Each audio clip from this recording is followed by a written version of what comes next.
बातमी सोलापूरमधून विख्यात मेंदूविकार तज्ज्ञ डॉक्टर शिरीष वळसंकर यांच्या आत्महत्येप्रकरणी त्यांच्याच वळसंकर हॉस्पिटलची प्रशासन अधिकारी मनीषा माने मुसळे वय 45 राहणार बसवराज निलयनगर जुळे सोलापूर हिला पोलिसांनी शनिवारी रात्री 11च्या सुमारास अटक केली।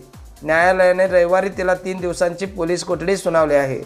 मनीषाने मुलांना मारून स्वतः पेटवून घेण्याची धमकी देणारा मेल डॉक्टरांना पाठवला होता। यामुळे नैराश्यात गेलेल्या डॉक्टर वळसंकरांनी स्वतःचे जीवन संपवण्याचे पाऊल उचलले। फिर्यादीत या संदर्भातील तपशील देण्यात आला आहे।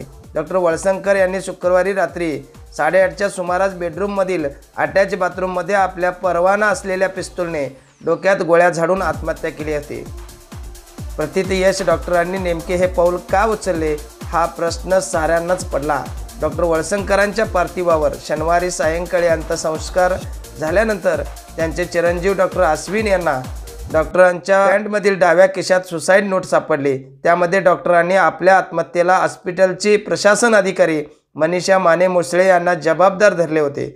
तत्पूर्वी मनीषाने डॉक्टर वळसंकर आणि डॉक्टर अश्विन यांना ईमेल पाठवून उपरोक्त धमकी दिली होती। डॉक्टरांची सुसाईड नोट पाहून डॉक्टर अश्विन यांनी शनिवारी सदर बाजार पोलीस ठाण्यात रितसर फिर्याद नोंदवली।